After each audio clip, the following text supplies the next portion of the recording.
Hey, Grant, how are you?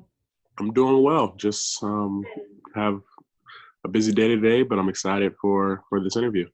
Awesome. Well, thank you so much for being here. And I will let you introduce yourself to any viewers. And this is being recorded, and we will send it out to anyone that is following lead or in the mental health and athletic space. So feel free to introduce yourself and talk a little bit about how you're doing in this current quarantine moment.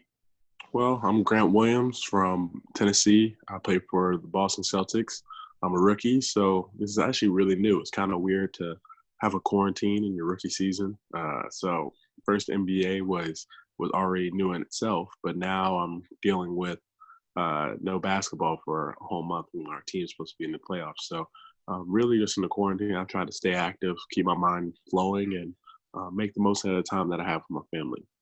Awesome. Awesome. Well, thank you so much for making time to chat with us today. So before I get into some of our interview questions, I want to do a quick quiz. So feel free to just throw out your answer. It can be in a percentage. And if it's wrong, no worries at all. This is more just for fun and learning for those that are watching. So Grant, what percentage of individuals living in the US will experience a mental illness in their lifetime? I would guess 65%. So that's a great guess. It's actually 50%. So 1 in 2 adults will experience a mental illness in their lifetime, and about 20% or 1 in 5 young people will experience a diagnosable mental illness as well. All right, the Wow. second question. Yeah, they're pretty big numbers. So second question. Suicide is what leading cause of death for college-aged athletes? And this answer can be 10th, ninth, 8th, like that kind of an answer. I would say it's second. That's correct. Good job. Yes, suicide is the second leading cause of death for college age athletes. It's the first leading cause of death for female athletes in college. So it's, again, a very powerful statistic, and that number is rising, unfortunately, as well. All right, next one. What percentage of elite athletes suffer from a mental health challenge or a diagnosable illness? And this can manifest as stress, eating disorder, depression, anxiety, performance anxiety specifically.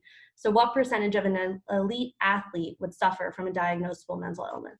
I would guess all of them because it's kind of a general like thing for everyone to experience, whether it's a small scale or a large scale. But if you were trying to be exact, I would guess reported, I would say only probably like 55% reported.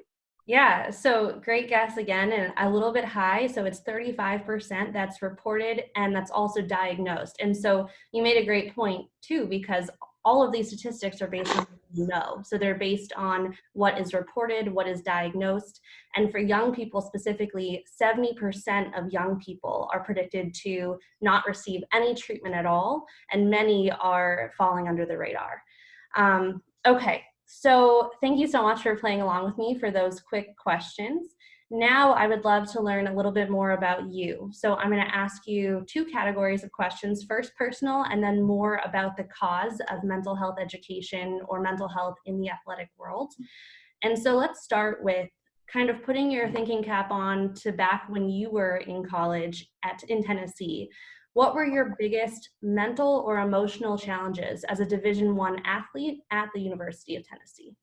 I think the biggest thing for myself really was maintaining a level head. So I'd say stress and somewhat anxiety back in college, just because you feel like there's a lot of things that you're weighing in the balance. Your school, in terms of graduating, you have the basketball performance as well as the basketball relationships that you make. So I feel like those were the two bigger things that I deal with in college, but I felt like I managed them really well. But there's others that may not. So I think there's many ways where we can improve in that as a society. What were some of the challenges that you felt like you didn't manage as well as others? I think that there will be times where instead of speaking up or talking to somebody, I would isolate, and that's something that it's not really great, but it's how I manage situations. And I wasn't huge on conflict, but I was a person that really enjoyed like tried to love myself, and how I did that was trying to focus on myself.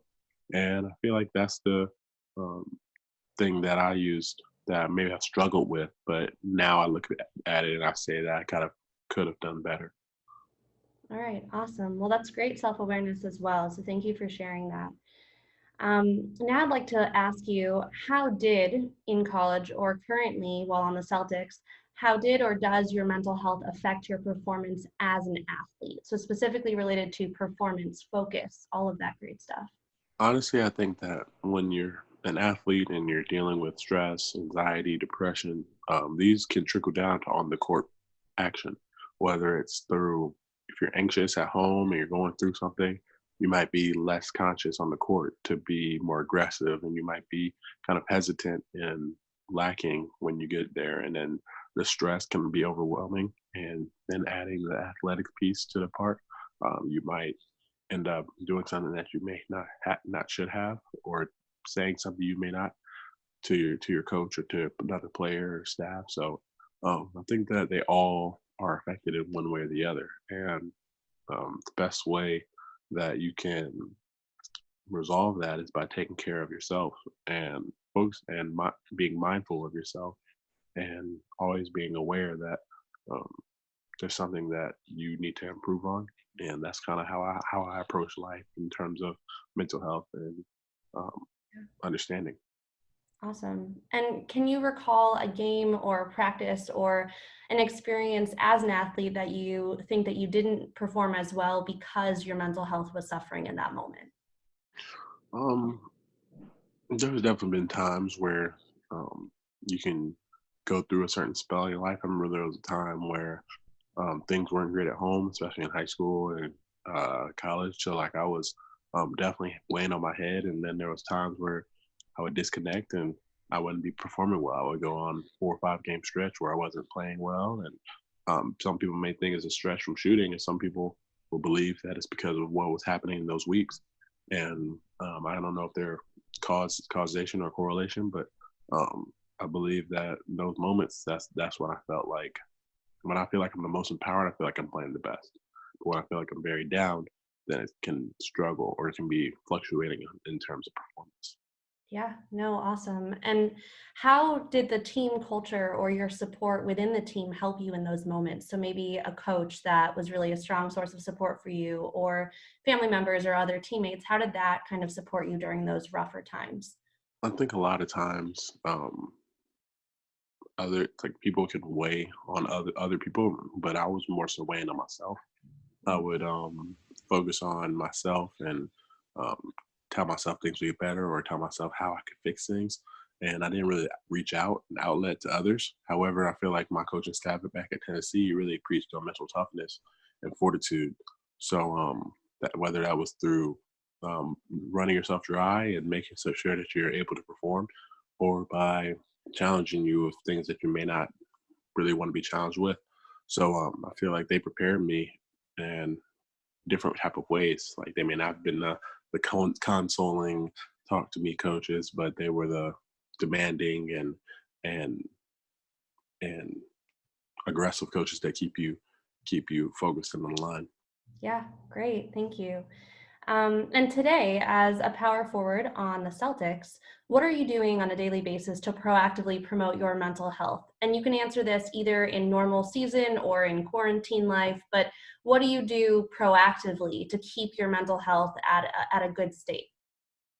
Well, I've just really picked up meditation. That's something that I've tried to do each morning and try to be better with, because I feel like when you have a calm mind, you can perform and not let things bother you. So that's something that I picked up really in this quarantine. I should have doing it during the season, but definitely childish tendencies occur when you're first coming out. So still learning, and there's more. I've tried to study a little bit more. I've studied different techniques and other things online, but there's a lot more that I need to know.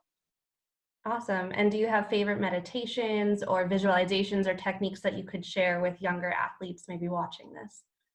In all honesty, I kind of some people don't really enjoy this because they fall asleep, but I just kind of don't turn anything on. I don't touch my phone. I just sit for at least 10 minutes and just try and like calm my mind, not falling asleep or like in a dark room or anything. But I can do it either with a light on, light off, or typically when I was at home in Boston, I had candles, so like I would light a candle and be able to do it. But I'm actually really intrigued in studying more about meditation because that's all I've done so far.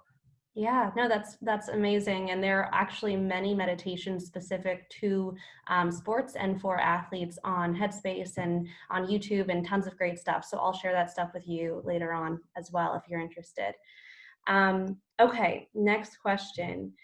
So this is more about the cause. So why Lead does what we do, why we try to empower young athletes, either youth, collegiate, or even professional athletes to promote their own mental health so they can succeed in all aspects of their life. Why do you think universities should prioritize proactive mental health education of the athletes themselves? Why do you think that could be helpful, or why is that important? I'm thinking about both improve performance and as well as improve um, the mental well-being of the athletes. Feel like a lot of times athletes are stressed, whether it's through the academic side of life or through athletic, and providing that consolation and being there for them will reinforce them and make them feel better about themselves. Maybe it'll drop that rate of suicide and harm to themselves, and maybe that would be um, how that will occur in the future. Yeah.